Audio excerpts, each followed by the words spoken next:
हेमंगां हरिकीर्तनो महोत्सवमतीं सरस्वतीं सत्तमां सम्मां शास्त्रविदां रसज्ञममलं माधुर्यमुग्धाशयं श्रीविद्युतरमणाक्षकुञ्जसदने शिवपरां सद्गुणां वन्दे विष्णुपदां वरेण्यरसिकानन्दां वनाख्यां गुरुन् वंशाकल्पतरुभ्यश्च कृपासिन्धुभ्य एव च पतितानां पावनेभ्यो वैष्णवेभ्यो नमो नमः।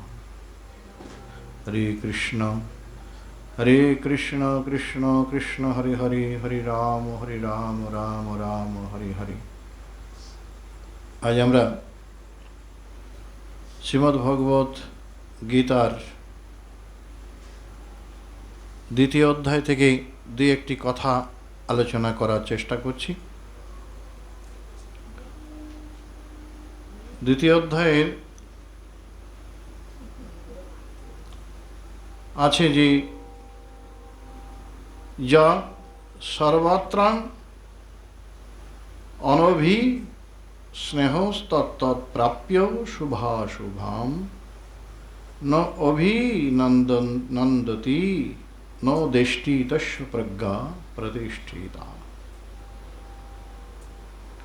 এখানে একটা শব্দ দিচ্ছেন যে অনভিস্নেহ। অনভিস্নেহ, এই স্নেহ শব্দটা এখানে আসক্তি বলে ব্যবহার করা হয়েছে, আসক্তি অর্থে ব্যবহার করা হয়েছে স্নেহ শব্দটা। আসক্তি বা স্নেহ, যে আমরা শুভ এবং অশুভ দুটো বিষয় আমাদের জীবনে আছে। শুভ বিষয়ে আমাদের খুব আনন্দ হয়, আর অশুভ বিষয়ে আমরা অসন্তুষ্ট হয়ে থাকি। একটাতে সন্তুষ্টি আর একটা অসন্তুষ্টি, এটা আমরা নিজেদের মধ্যেই এটা অনুভব করি যে আমরা কখনো আনন্দিত হচ্ছি, কখনো অসন্তুষ্ট হচ্ছি।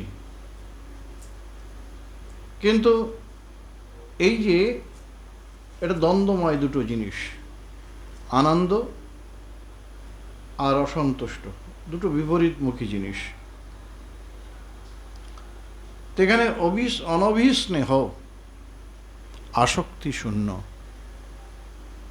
এই আসক্তি শূন্য স্থিতপ্রজ্ঞ ব্যক্তির, তিনি কি হন না, এই অনভিস্নেহ, তিনি সর্বপ্রকারে সর্ব বিষয়ে আসক্তি শূন্য হয়ে থাকেন।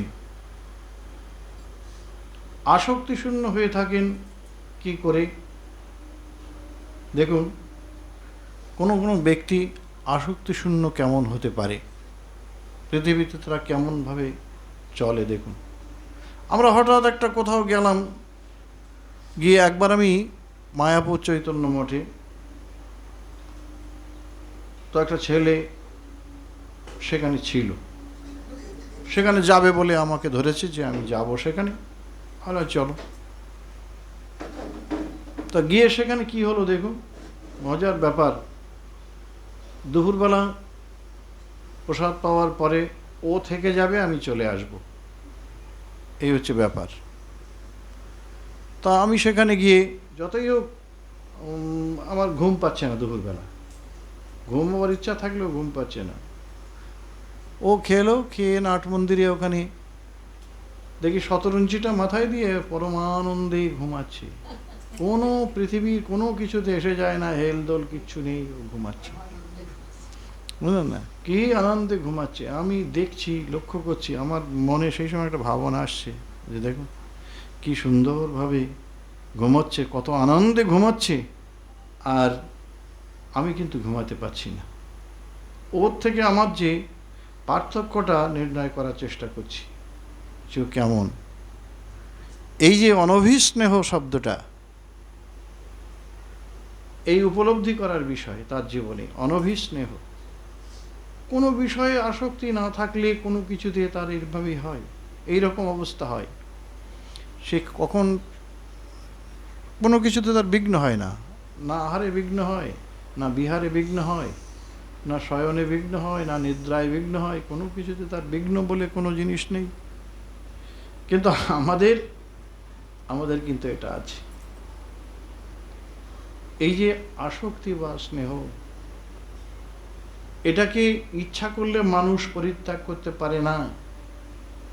যদি আপনারা বলেন, কেউ কেউ হয়তো বলে কি সব ভগবানে যেতে গেলে এত আসক্তি থাকলে কি আর ভগবানতে যেতে পারে, এসব আসক্তি ত্যাগ করতে হয়, এরকম কথা অনেকে বলে থাকে। ওইসব কথা বলে, যারা বলে আমি তাদের দেখিনি আসক্তি ত্যাগ করতে, তাদের জীবনে দেখি যে নানা বিষয় নিয়ে তারা আছে, বেশ আসক্তি আছে।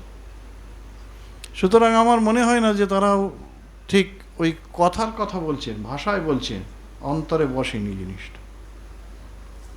কিন্তু এটা চিন্তা করতে করতে, অনেক ভাবনা, অনেক কথা শুনতে শুনতে বোঝা যায় এটা কিভাবে। দেখুন, যে অনভিস্নেহ বলতে কি, জগতের এইটা শুভ এইটা অশুভ এসব চলার পথে মানুষ স্বাভাবিক জ্ঞানের দ্বারা মোটামুটি একটা বিচার করে নিতে পারে, এগুলি হয়। যাদের একটু স্বভাব সংস্কার আছে ঠিক, তারা ঠিক করে নিতে পারে। এই আসক্তি, যখন আসক্তি থাকে তখন এই আসক্তিটা ত্যাগ হয় না। আসক্তি কোনোদিন ত্যাগ হয় না, কোনো জিনিসকে ত্যাগ করা যায় না, বুঝলেন না? কোনো জিনিসকেই ত্যাগ করা যায় না। এগুলোর কি করতে হয় না, মোড় ফেরাতে হয়, মোড় ঘুরিয়ে দিতে হয়, এই হচ্ছে কথা। ত্যাগ করানো যায়, কোনো জিনিস ত্যাগ হয় না। কি ত্যাগ করবে? আসক্তি ত্যাগ করা যায় না, মোড় ঘুরিয়ে দিতে হয়। সেই জন্য শাস্ত্রে বলছেন আসক্তিস্তৎ গুণাখ্যানে, তোমার এই আসক্তিটাই থাকবে। কিন্তু আসক্তির বিষয় কি আছে?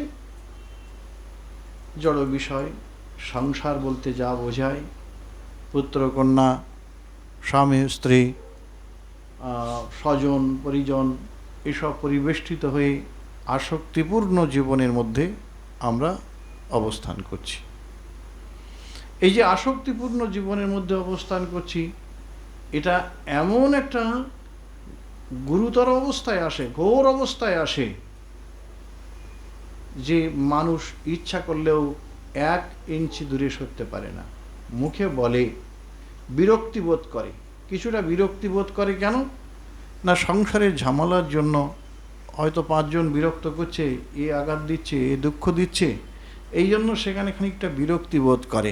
বিরক্তিবোধ করে মানেই সে হয়তো বিরক্তিবোধ করে এ বাড়ি থেকে ও বাড়ি গিয়ে বসে থাকে, তার বেশি না। রাগ করে খানিকটা এ বাড়ি থেকে ও বাড়ি গিয়ে বসে থাকে, তার বেশি আর না। আসক্তি আর তার বেশি ত্যাগ হয় না। হ্যাঁ, তারপর আবার একটু পরে সেখানকার মানে যে গুটি, সেখানকার গুটি আবার সেই কোটে আসে, বুঝলেন না? এর বেশি হয় না। সুতরাং এই আসক্তি অত সহজ নয়। মানুষ এক জন্মে নয়, এই যে আসক্তিটা আমাদের তৈরি হয়েছে, এটা এক জন্মে নয়। কি বলছেন?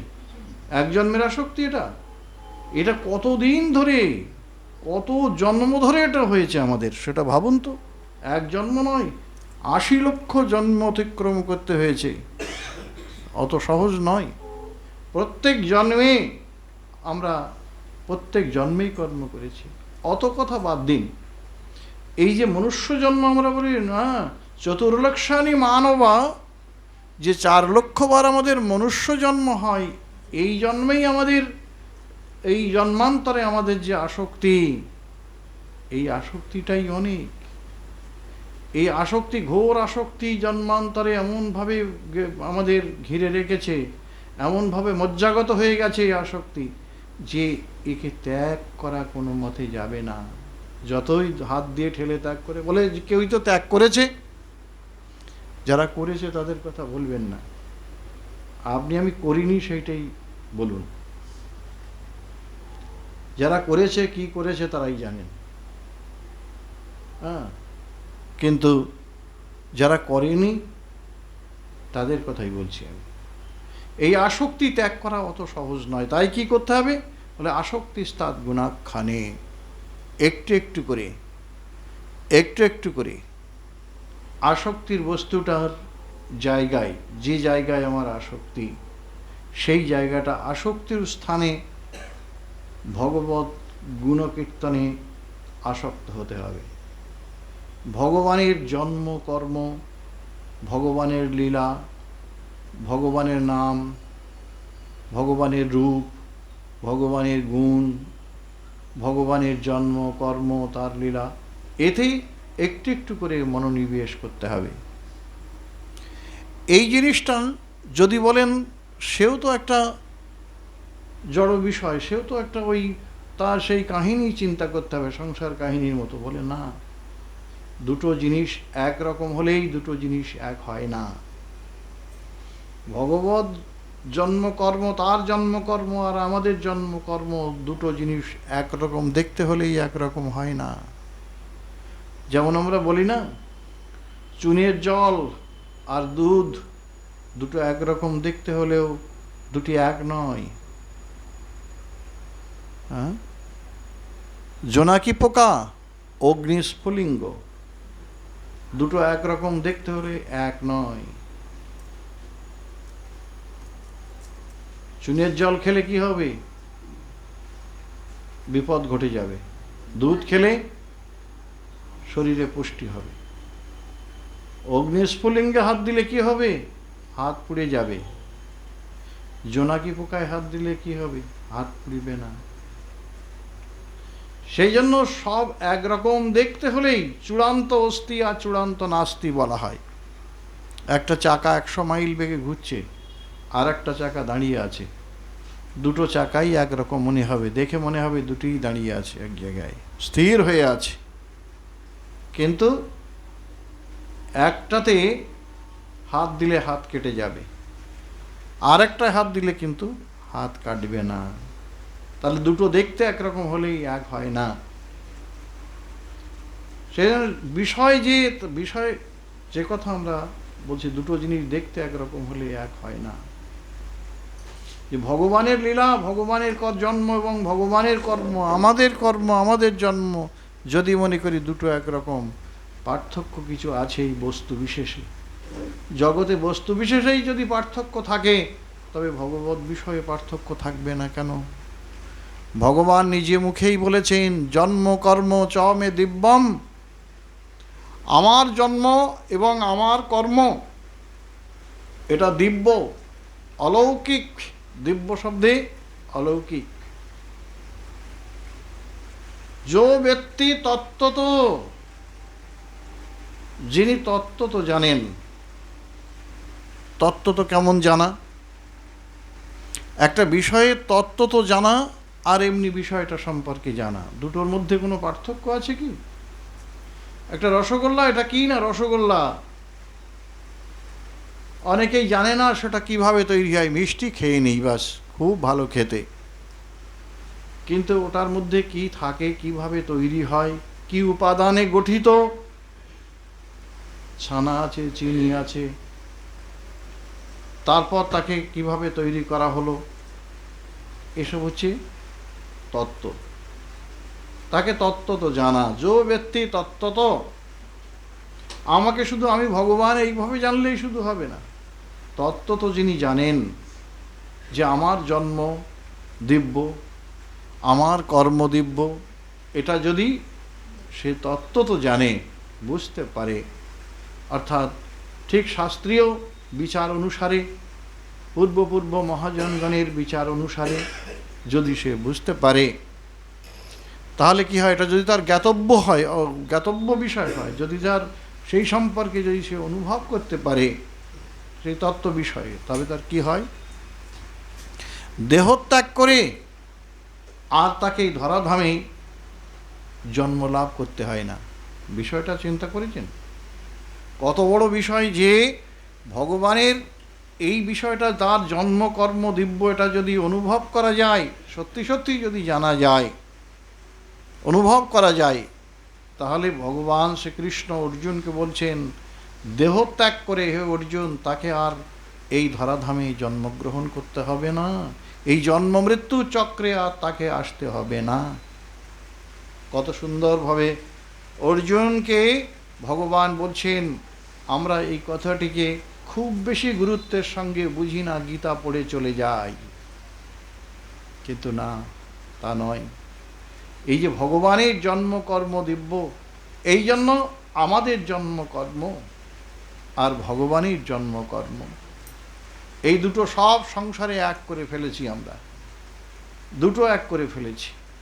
কিন্তু আমরা আমাদের জড়দেহ, স্থূল দেহ, পঞ্চমহাভূতের উপাদানে গঠিত দেহ, এই আমাদের এই দেহ বিগ্রহটা কেমন না, এটা জড় উপাদানে পঞ্চমহাভূত দিয়ে তৈরি।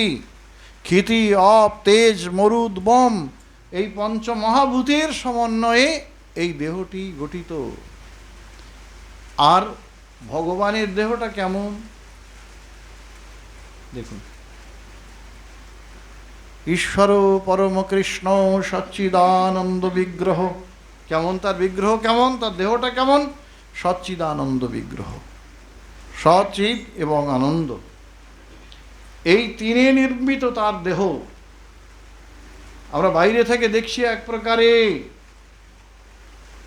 একটা বিগ্রহ তৈরি করা আছে আর মানুষের মতো করে, আজকাল আর মানুষের মতো করে তৈরি করে, রবার টবার দিয়ে যা করে হোক তৈরি করে একদম মানুষের মতো। আর একটা মানুষ ওখানে দাঁড় করিয়ে দেখুন তো, দুটো একরকম দেখলে কি হবে? একটার গায়ে চিমটি দিলে বাবারে করে উঠবে, আর একটা চিমটি দিলে কিচ্ছু বলবে না। কেন? কেন বলুন তো? দুটো বিগ্রহ একরকম, কিন্তু দুটো এক নয়, এটা বুঝতে হবে। তেমনি মানুষের দেহ, আমাদের জড় দেহ, আর ভগবানের সচ্চিদানন্দময় চিন্ময় দেহ দুটো এক নয়। ভগবান এই দুটো দেহেতে যে আমরা পার্থক্য নিরূপণ করতে পারি না, এই পার্থক্য নিরূপণ করাটা কিনা এটা সাধন সাপেক্ষ, কৃপা সাপেক্ষ। যদি জীবনে কারো কৃপা না পাওয়া যায়, সাধুগুরু কৃপা না পাওয়া যায়, যদি জ্ঞান চর্চায় যদি কোনো ত্রুটি থাকে, যদি শরণাগতির মধ্যে কোনো ত্রুটি থাকে, তবে এই বস্তুকে উপলব্ধি করা যায় না। আমরা সহজ কিছু কথা জানি, ভগবান কৃপাময়, তিনি দয়া করেন, সমস্ত জীবের প্রভু তিনি, বন্ধু তিনি। তাই আমাদের এগুলো উৎসাহ দেওয়া হয় আমাদের, যাতে আমরা ভগবান থেকে না পিছিয়ে যাই, তার জন্য উৎসাহ দেওয়া হয় আমাদের। কিন্তু বস্তুত তিনি আমাদের পরম বান্ধব। তাতে যদি একমাত্র আসক্তি হয়, তাতে যদি স্নেহযুক্ত হওয়া যায়, প্রীতিযুক্ত হওয়া যায়, তবে জীবের এই জগতে ভালো মন্দ, শুভ অশুভ, সৎ অসৎ যা কিছু ভাবনা আছে সব কিছু বিনষ্ট হয়ে যায়। সেই জন্য সেই বস্তুতে আসক্তি হওয়া প্রয়োজন।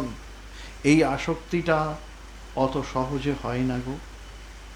কেননা যে যার সঙ্গে ওঠা বসা করতে হবে, সম্বন্ধ তৈরি করতে গেলে তার সঙ্গে ওঠা বসা করতে হবে নাকি? সম্বন্ধ, বিষয়ের সঙ্গে সম্বন্ধটা হয়েছে কেন? জন্ম জন্মান্তরে আমরা এই বিষয় নিয়ে ঘাটাঘাটি করেছি, আমরা উঠেছি বসেছি এর সঙ্গে, সেই জন্য খুব ভালো লাগে, বিষয়টা আমাদের খুব ভালো লাগে, এই জন্মে খুব ভালো লাগছে, এর সঙ্গে সম্বন্ধ হয়েছে। জন্মান্তরে আমাদের এর সঙ্গে সম্বন্ধ ছিল, সেই জন্য এই জীবনে খুব সহজে তার সঙ্গে সম্বন্ধ করে নেওয়া যাচ্ছে। আর যার সঙ্গে সম্বন্ধ ছিল না, তাকে জোর করে সম্বন্ধ করা যাচ্ছে না এই জীবনে। এই জীবনে অর্থবিত্তের সঙ্গে সম্বন্ধ করা যাচ্ছে, কোনো ব্যক্তি বিশেষের সঙ্গে সম্বন্ধ করা যাচ্ছে, জগতে নানাভাবে সম্বন্ধ করা যাচ্ছে, কিন্তু ঈশ্বরের বিষয়ে, ভগবত বিষয়ে, ভগবানের সঙ্গে সম্বন্ধ স্থাপন করা মোটেই সহজ হচ্ছে না। কেন সহজ হচ্ছে না কথাটা বুঝতে হবে। জন্মান্তরে এক জন্ম নয়, কত জন্ম। ভগবান শ্রীকৃষ্ণ অর্জুনকে বলছেন না, বহুনি মে ব্যতীতানি জন্মানি তব চার্জুন তন্নহম বেদ সর্বাণি নতম বেত্থ পরন্তপ। হে অর্জুন, তোমার আমার বহু জন্ম অতিক্রম হয়ে গেছে, অনেক অনেক জন্ম তোমার আমার অতিক্রম হয়ে গেছে, তুমি তা জানো না, কিন্তু আমি জানি। কেন তুমি জানো না? তুমি জানো না এই জন্য যে জন্মান্তরে তোমার জ্ঞানসূত্র ছিন্ন হয়ে গেছে, কিন্তু আমার জ্ঞানসূত্র ছিন্ন হয়নি। আমি সকল জন্মের কথা আমার মনে আছে, আমি সব জানি, কিন্তু তুমি জানো না। তেমনি জন্মান্তরের কোনো কথা আমাদের মনে পড়ে না, আমরা জানি না, তবে বোঝা যায়, অনুমান করা যায় যে জন্মান্তরে যা অভ্যাস করে এসেছি এ জীবনে তা খুব সহজেই মনে পড়ছে। পড়ছে কি না? সংসার শিখে এসেছি, সংস্কার আছে মনে। একটা ছেলে মেয়ে এক জায়গায় করে দেবেন, দেখবেন দিয়ে ওই খেলনা বাটি আর ওই ফুটবল দেবেন, দেখবেন ছেলেটা ওই ফুটবলটা নিয়ে বেরিয়ে যাবে, ছোটোবেলা ওইটাই গড়িয়ে নিয়ে বেরিয়ে যাবে, আর মেয়েটা দেখবেন ও খেলনা বাটি নিয়ে খেলবে। ও কোথা থেকে শিখলো? ও কখনো বলবে না আমি ফুটবল নিয়ে খেলবো, কখনো বলবে না। দেখবেন এটা স্বাভাবিকভাবে, এ কোথায় জন্মান্তরে তার কোথায় ছিল, সে কি পূর্ব জীবনে, এসব পূর্ব জীবনের স্বভাব অনুযায়ী এটা হচ্ছে, সব জীবনে তৈরি আছে, পূর্ব জন্মান্তরে সব তৈরি আছে, সেইভাবেই এসে স্বভাব সংস্কার নিয়ে এই জীবনে সেইটা প্রকাশ পাচ্ছে। তা আমরা যে জন্মান্তরে ঈশ্বরকে ভজনা করিনি, ভগবানকে ভজনা করিনি, তার প্রমাণ হচ্ছে এই জীবনে তার কথা মনে পড়ছে না, কেউ মনে করিয়ে দিলেও মনে করতে চাইছি না, অর্থাৎ একেবারে ভুলে গেছি। হ্যাঁ, পাগল সংসারের কথা মনে করতে পারে না, পাগল সংসারের কথা মনে করতে পারে না। একটা গান রেকর্ড করা ছিল, কে আর বাজাবে মাসি, সত্য গেয়েছিল। সত্য বলে একটা লোক, ঋষা মঠে, সত্য বলে একটা লোক, কি কণ্ঠ, পাগল করা কণ্ঠ একেবারে। তখন তো টেপ রেকর্ডার ছিল, টেপ রেকর্ডে করা ছিল। সত্য পাগল হয়ে গেছে, পাগল হয়ে গেছে। পাগল হয়ে গেলে তাকে একদিন সে এসেছে, মঠে ঘুরতে ঘুরতে এসেছে। সত্য, তুমি দুপুরবেলা তাকে খেতে দেওয়া হলো, তুমি খাও, খেতে বসিয়ে দিয়ে খেতে দেওয়া হলো, খেলো। খাওয়ার পরে তারপর উঠে বলে, সত্য তোমার মনে পড়ে তুমি যে গান গাইতে? চুপ করে বসে আছে। তারপর ওই টেপ রেকর্ডারে নিয়ে ওর গানটা চালিয়ে দেওয়া হলো ওর সামনে। কিছুক্ষণ একটু চুপ করে থেকে তারপর ও উঠে চলে গেল। কিছুই বলতে পারে না, কিছুই বলতে পারে না। পাগলের সংসার থাকে না,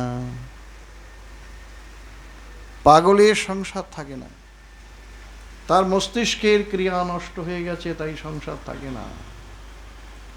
কিন্তু আমরা কি, পাগলের কোনো আসক্তি থাকে না, থাকে কি? কিন্তু আমরা বিষয় নিয়ে পাগল হয়েছি, কিন্তু আমাদের বিষয়ে আসক্তি আছে। পাগল হলে আসক্তি থাকতো না, কারণ ও শেয়ানা পাগল।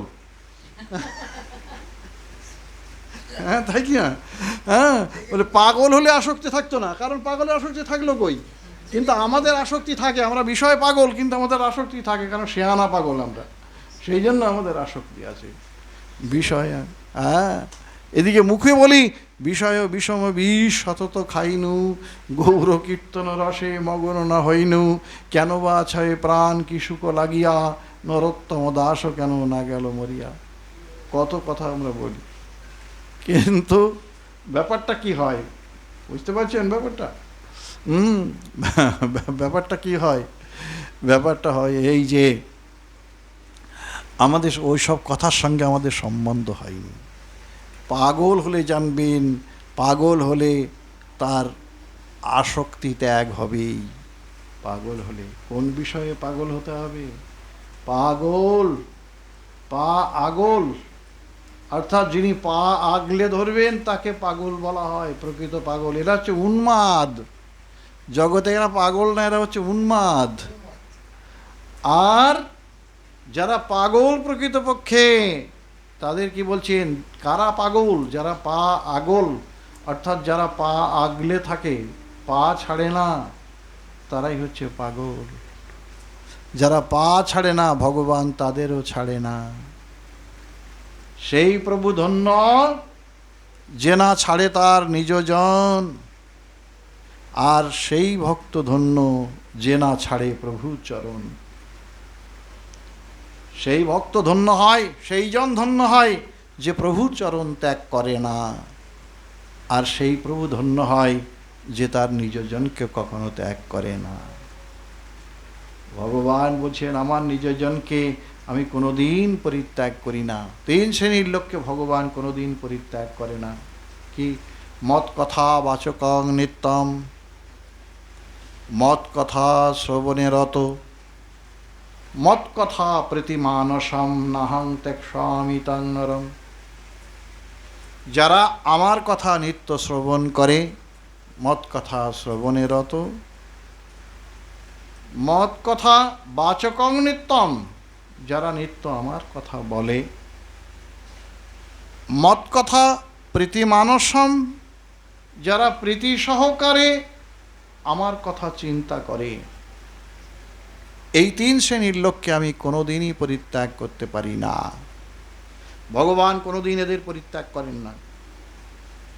তাহলে আমাদের ভগবান আমাদের গ্রহণ করেন এমন কাজ কি আমরা করছি সেটা বুঝতে হবে।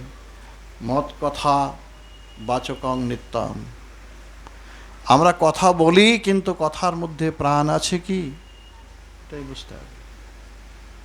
আমরা কথা শুনি কিন্তু শ্রবণের মধ্যে আমাদের মনন আছে কি, চিন্তা মননশীলতা আছে কি? নেই। মত কথা প্রীতিমানসম, আমরা মনে মনে চিন্তা করি বটে কিন্তু তার সঙ্গে প্রীতিযুক্ত আছে কি? প্রীতিমানসম, প্রীতিযুক্ত আছে কি? সুতরাং ভগবান আমাদের গ্রহণ করবেন কি ত্যাগ করবেন সেটা আমরা সহজে বুঝতে পারি। অনভিস্নেহ, কেন এটা কি বলছেন? আমরা আসক্তি শূন্যতা আমাদের নেই বলে। একটা বিষয়ে, উৎকৃষ্ট বিষয়ে আসক্তি এলে নিকৃষ্ট বিষয় পরিত্যাগ হয়ে যাবে। গায়ের জোরে আসক্তি ত্যাগ করা যাবে না। হ্যাঁ, এই রবীন্দ্রনাথের সেই ছুটি গল্পে খুব বিখ্যাত, সকলের জানা, যে ফটিক তার মামার বাড়ি চলে যাওয়ার সময় উত্তরাধিকারী সূত্রে তার ঘুড়ি লাটাই সব দিয়ে গেল। যে ঘুড়ি লাটাইতে হাত দিতে দিত না মাখনকে, ছোট ভাইকে হাত দিতে দিত না, সে আজ কি করছে না উত্তরাধিকারী সূত্রে দিয়ে যাচ্ছে। তার মানে কি? ওটা সব তোমার, ও আর আমার কোনো দাবি নেই ওতে। আমি এর থেকে ভালো জিনিস পেয়েছি কিনা মামা বাড়ি যাচ্ছি কলকাতায় মামা বাড়ি যাচ্ছে। তো মামার বাড়ি কলকাতায় যাচ্ছে, তার মানে আনন্দের জায়গা পেয়েছে, সব পিছনে পড়ে গেছে। আমরা জগতে আনন্দের জায়গা আমরা কোনো দিন কোনো জন্মে খুঁজে পাইনি। সেই জন্য আমরা ওই ঘুড়ি লাটায় আঁকড়ে ধরে বসে আছি। মামার বাড়ির সন্ধান আমরা পাইনি বলে কোনোটাই ত্যাগ করতে পারছি না, তাই না? মামার বাড়ির সন্ধান অত সহজ নয়, একদিনে তৈরি হবে না এই ভাবনা, একদিনে এক জীবনেও তৈরি হয় না ভাবনা। তবে হ্যাঁ, হতে পারে কি শ্রদ্ধালু চিত্তে যদি আত্মকল্যাণ কামী হয়, সে যে শ্রদ্ধালু চিত্ত হয় এবং আত্মকল্যাণ কামী হয়, সে চিন্তা করবে যে এই জীবনে আমাকে, এই যে জীবন দেহি নামক ক্ষণভঙ্গুর, দেহিগণের এই দেহ বড় ক্ষণভঙ্গুর। এই ক্ষণভঙ্গুর মানে কি? যে কোনো সময় চলে যাবে। একটা মানুষের যে 22,400 কি 600 বার শ্বাস প্রশ্বাস চলে, এর মধ্যে কোনটা শেষ নিঃশ্বাস কেউ বলতে পারে না। না আপনি বলতে পারেন, না আমি বলতে পারি, না কেউ বলতে পারে। এই শেষ নিঃশ্বাসের কথা কেউ বলতে পারে না। সুতরাং আমরা কি করে বলবো যে কোনটা শেষ নিঃশ্বাস আমাদের জীবনে? আমরা বলতে পারি? কখনোই বলতে পারি না। সুতরাং আমাদের এই যে দেহ, যে আমরা যখন এই দেহ থেকে চলে যাওয়ার সময় হবে, তখন আমরা কি কোনো কিছুই উপলব্ধি করতে পারবো? এই জীবনে কখন এই জীবন চলে যাবে, কখন আমাদের এই জীবনে এই জীবন কতদিন থাকবে, এই পৃথিবীতে আমরা কতদিন থাকবো, এসব কোনো কিছু চিন্তা করতে পারি না। জগতে, কর্মজগতের সবচেয়ে বড় কথা হচ্ছে এই যে কর্ম না করলে মানুষ বাঁচবে না, মানুষের অস্তিত্ব থাকবে না। নহি কশ্চিৎ ক্ষণমপি জাত তিষ্ঠতি অকর্মকৃত। একটা মানুষ সে ক্ষণকালও থাকতে পারে না কর্ম না করে, কিন্তু জগতের সমস্ত কর্মের সঙ্গে তার ভাবনা থাকবে তৎকর্ম হরিতোষনাথ। তার সমস্ত কর্মের সঙ্গে ভাবনা থাকবে, কর্ম করবে, কিন্তু তার মনে মনে সবসময় ভাবনা থাকবে যে আমি যে জগতে আছি, যে কর্মের সঙ্গে আছি, এই কর্মের দ্বারা যাদেরকে আমি প্রতিপালন করছি তারা জগতে, তাদের প্রতি আমি যে স্নেহযুক্ত হয়ে আসক্ত হয়ে আমি কালাতিপাত করছি, ঈশ্বর চিন্তা করছি না, এটা কিন্তু ঠিক নয়। এইটাই হচ্ছে আমাদের চিন্তার বিষয়, যে সব থাকবে, তারা তাদের মতো থাকবে, আমিও তাদের সঙ্গে থাকব, কিন্তু তাদের সঙ্গে থেকেও আমি নিজেকে আলাদা করে রাখবো ভাবনা রাজ্যে। যে ভাবনা রাজ্যে নিজেকে পৃথক করে রাখতে পারলে পরার শান্তি লাভ হয়। এখানে শান্তি লাভ হয়, শান্তি চলে যায়, সুখ লাভ হয়, সুখ চলে যায়, কিন্তু এখানকার সুখ আর শান্তি দুটোই যেমন সেখানে, সেই জন্য অর্জুনকে ভগবান বলছেন সুখম আত্যন্তিকম। অর্জুন, সুখ দেখেছ, কিন্তু আত্যন্তিক সুখ কাকে বলে দেখোনি। অর্জুন, শান্তি দেখেছ, কিন্তু পরাশান্তি কাকে বলে দেখোনি। আমরা সবাই সংসারে শান্তি দেখছি, সুখ দেখছি, আনন্দ দেখছি, সব কিছুই দেখছি এখানে, কিন্তু আত্যন্তিক সুখস্য ঐকান্তিকস্য চ, ঐকান্তিক সুখ কি, পরাশান্তি কি, আর পরমানন্দ কি, তা আমরা জানি না। সুখ জানি, ঐকান্তিক সুখ জানি না, শান্তি জানি, পরাশান্তি কি জানি না, আনন্দ কি জানি, কিন্তু পরমানন্দ কি জানি না। শ্রীকৃষ্ণ পরমানন্দ গোবিন্দ নন্দ নন্দন। সেই জন্য বলছেন, কোথা মিলে রে আনন্দ, বিনে সে গোবিন্দ পদ অরবিন্দ মকরন্দ পানে। নাহি ওরে সুখ ধর্ম অর্থ কামে, নাহি অপবর্গে বিহনে সে ঘনশ্যামে। একমাত্র সেই আনন্দ ঘন বিগ্রহ, চিদ রস বিগ্রহ ভগবান ছাড়া দ্বিতীয় বস্তুতে কোনো আনন্দ নেই। যে ব্যক্তি সেই বস্তুতে আসক্ত হওয়ার জন্য পথ যেটা, সেটা যদি খোঁজে এবং সেখানেই যদি আসক্ত হয়, তাহলে এই অনভিস্নেহ, অর্থাৎ এই স্নেহ থেকে সে মুক্ত হতে পারবে। অন্যথা গায়ের জোরে স্নেহ থেকে মুক্ত হওয়া যায় না। একমাত্র ভগবানকে ফেলে রেখে মায়াতে, দ্বিতীয় বস্তুতে অভিনিবিষ্ট হয়েছি আমরা। এখন এই বস্তুকে ফেলে রেখে আবার ভগবানেতে যদি কারো অভিনিবেশ হয়, তবে জীবের মুক্তি। অন্যথায় এই জনি থেকে জনিয়ান্তরে, জন্ম থেকে জন্মান্তরে মানুষকে ভ্রমণ করতে হবে, কোনো ক্ষমা নেই। কর্মফল খণ্ডাইতে নারে জন্মদাতা পিতা, কেউ খণ্ডাতে পারবে না আমাদের। যাই হোক, আজ এখানেই থাক, আমরা সংক্ষেপে